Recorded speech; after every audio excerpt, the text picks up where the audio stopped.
Assalamualaikum warahmatullahi wabarakatuh. Salam utut, salam ngopi kawan-kawan sekalian. Umpop masih berada di Nitian, makam Nitian dalam telusur sejarah dan budaya. Dan salah satu yang dimakamkan di makam Nitian ini adalah makam yang sederhana, yaitu makam beliau Raden Ronggo. Ini Raden Ronggo, makam yang sederhana. Beliau adalah tokoh yang kontroversial menurut Umpop. Nanti Umpop akan bincang-bincang tentang beliau Raden Ronggo dengan mohon informasi dari juru makam sini. Assalamualaikum warahmatullahi wabarakatuh. Salam utut, salam ngopi kawan-kawan sekalian. Kembali bersama Umpop, dan kali ini Umpop ditemani oleh yang rekso makam Nitian Yogyakarta. Panjenenganipun pun asmo Raden Mas Penewu nggih. Mas Penewu Sulekso Wigeno. Mas Penewu Sulekso Wigeno. Beliau merasa ini. Umpop penasaran kawan-kawan sekalian, karena di makam Nitian ini di salah satu sudut terdapat makam beliau Raden Ronggo. Raden Ronggo ini tokoh yang misterius, tokoh yang kontroversial, salah satu putra dari Panembahan Senopati. Dan di dalam masyarakat Jawa, tanah Jawa ini banyak sekali mitos, legenda tentang beliau Raden Ronggo. Hati sejarah sama legenda itu bercampur. Namun buat kita harus membedakan antara histori dan story. Bedanya apa? Kawan-kawan sekalian, banyak sekali salah satu legenda beliau. Satu, asal-usul beliau. Ada yang menyebutkan dalam literatur beliau adalah putra Panembahan Senopati dengan Ibu Ratu Kidul. Ada juga yang menyebutkan beliau putra Panembahan Senopati dari perkawinannya dengan Retno Dumilah, yaitu putri Bupati Madiun. Juga kontroversi terkait dengan kematian beliau. Beliau ada yang mengatakan di dalam Babat Tanah Jawi, disebutkan kalau nggak salah, Mbak. Beliau meninggal karena gelut kalih berkelahi dengan ular besar. Lah, nek menurut panjenengan pripun niko, Mbah Sulekso? Tentang Raden Ronggo menika. Ada nika, Mbah? Nggih, kan menurut mbahne. Nggih. Terus kali mbahne dikipatke dawah teng mriki. Bapakipun apa? Mbahin apa bapakipun? Mbah anu. Bapakipun. Mbahipun nggih. Nggih. Mbahipun kan metuti. Kan mijeti nggih. Nggih, anu Pangeran Ronggo menika ning dikipatken dawah teng mriki Nitian iki. Nggih, dadi nek nggih werni-werni ya. Nggih. Nggih, leres putra Panembahan Senopati. Nggih, putranipun Panembahan Senopati. Nggih, leres. Tas kula nyuwun izin nika, Mbah Lakso.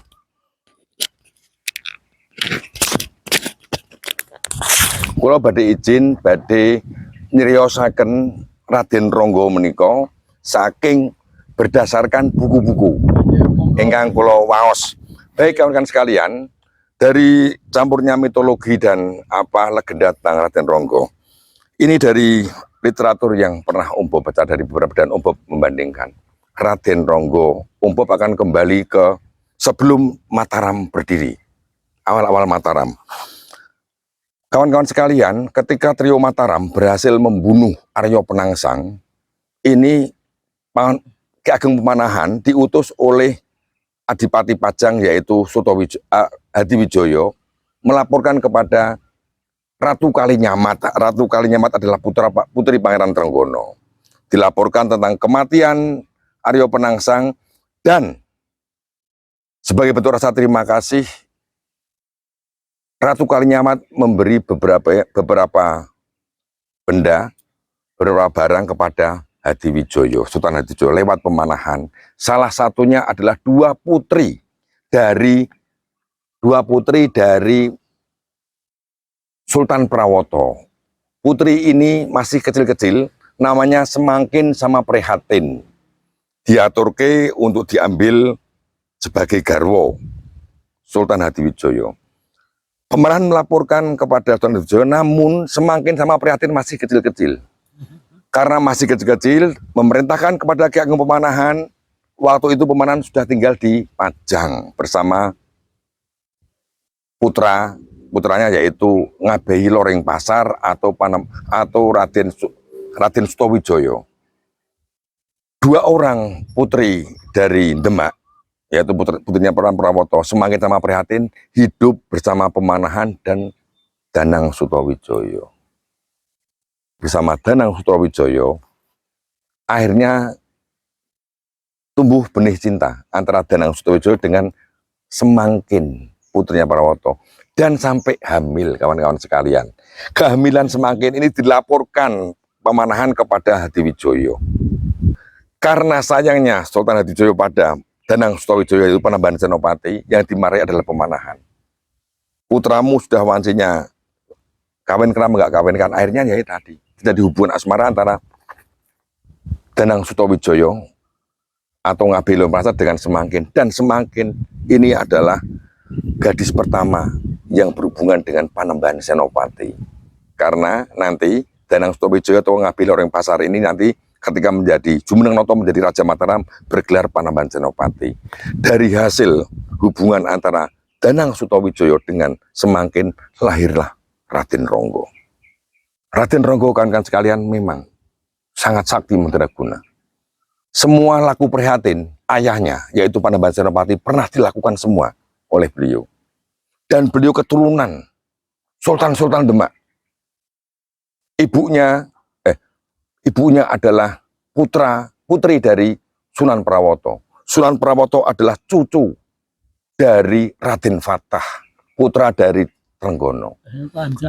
Keprihatinan ketika hamil, beliau sangat, ayahnya dibunuh oleh Aryo Penangsang, kemudian dia diistri oleh Danang Sutowijoyo. Inilah mungkin beliau adalah satu-satu putra tertua dari Panembahan Senopati adalah Raden Ronggo.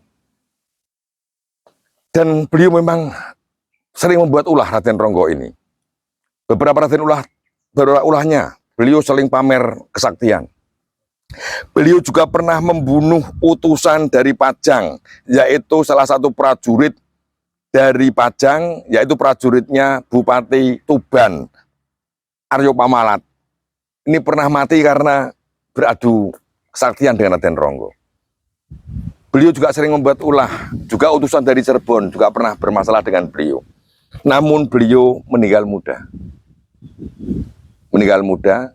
Kematian beliau macam-macam. Ada yang menyebutkan beliau berkelahi dengan ular besar dalam babat Tanah Jawi. Dalam berbagai babat, Mbah, disebut ki ambakipun panjenenganipun sedo mergi gelutak hulo, nggih mboten? Nggih. Ada juga yang mengatakan beliau meninggal karena terkait dengan meninggalnya Ki Ageng Mangir. Kemarin Obob juga dari Blora. Disebutkan di dalam babat Blora, beliau pernah mengganggu istrinya Pangeran Benowo yang bernama Nyai Mirah. Hingga Nyai Mirah ini bunuh diri karena dikejar oleh Raden Ronggo. Apakah mungkin kematian beliau berkaitan dengan masalah Ki Ageng Mangir atau dengan Pangeran Benowo atau berkelahi dengan ular? Namun orang Jawa itu sering membuat cerita di pangku, sanepan. Om Bob juga bisa berhipotesa juga, kawan-kawan sekalian. Ini, makam ini adalah makam di dalam Nitian ini banyak sekali bangsawan Mataram yang berasal dari Demak. Beliau juga dari Demak, Pangeran Blitar juga dari Demak, orang tuanya. Ratu Pakubuwono juga dari Demak. Mungkinkah kematian beliau karena konspirasi berbagai trah yang ada di Selo? Kawan-kawan sekalian, sebelum di awal-awal Mataram berdiri, sebelum Ki Ageng Pemanahan atau Wong Agung Mataram meninggal, beliau berpesan kepada Ki Juru Mertani dan juga kepada Danang Sutowijoyo untuk saling menjaga keutuhan trah Selo. Trah Selo yang gawe kesalahan, kalau membuat kesalahan, tego lorone ojo tego patine. Maksudnya itu walaupun buat kesalahan tetap diampuni. Karena Traselo itu sama-sama berjuang untuk mendirikan Mataram. Maka salah satunya juga tidak boleh lepas kekuasaan itu dari Trah Mataram. Kita ingat perkawinan Panembahan Senopati dengan Retno Dumilah dari Trah Demak membuat marah Adipati Pragolapati, memberontak kepada Panembahan Senopati. Karena takut jangan sampai nanti pengganti Panembahan Senopati dari putra Panembahan Senopati dari Retno Dumilah. Walaupun nanti yang jadi pengganti penerus dari Panembahan Senopati adalah Anyokrowati, tetap dari Traselo, dari Pati. Mungkinkah beliau? Karena putra pertama ini, putra pertama dari Panembahan Senopati dan Sakti Mandraguna. Namun dari Trah Demak, bukan asli Selo. Ada konspirasi untuk menyingkirkannya, wallahu a'lam bishawab. Karena banyak sekali dalam perjalanan sejarah Mataram terjadi konspirasi terkait kekuasaan. Nah, tapi itu perlu penelitian lebih dalam. Bapak, kawan-kawan sekalian, memang banyak sekali misteri-misteri dalam sejarah di Jawa ini, termasuk Mataram ini, dan sejarah-sejarah yang tidak lazim. Ini maka oleh para pujangga dibuat semacam cerita pangkon. Cerita di pangkon itu diselimurkan. Seperti Joko Tingkir berkelahi dengan buaya, kemudian Kebo Danungamo, termasuk ini. Beliau meninggal karena berkelahi dengan ular besar. Siapakah ular besar itu? Apakah ayahnya sendiri? Apakah sebuah kekuatan konspirasi yang mengalahkan beliau? Wallahu a'lam bishawab. Tapi yang jelas makamnya wonten mriki nggih, Pak nggih. Makam beliau tidak ada apa-apanya, kawan-kawan. Tidak ada maesan, tidak ada nisannya. Karena mboten kersa nggih, Mbah. Mboten kersa diparingi nisan nggih. Ini menurut beliau yang noto ini, beliau tidak mau diberi nisan. Kawan-kawan sekalian, memang banyak sekali makam-makam kuno yang kadang irasional, tapi memang permintaan daripada sohibul makam. Mungkin kawan-kawan banyak yang nggak percaya. Ada makam yang tidak mau diberi nisan, ada makam yang tidak mau diberi cungkup, seperti makamnya Roro Lembayung, istrinya Panembahan Senopati dari istri Giring, tidak mau diberi cungkup. Setiap diberi cungkup, bukan dia jawab tidak mau, tapi pasti rubuh. Pun demikian dengan beliau. Ada juga makam yang tidak mau diberi listrik, pasti mati listrik itu kalau dipasangkan di Ki Ageng Kebu Kenongo. Itu ada makam Kebu Kenongo tidak mau diberi listrik, Pak. Karena diberi lampu mesti pedot.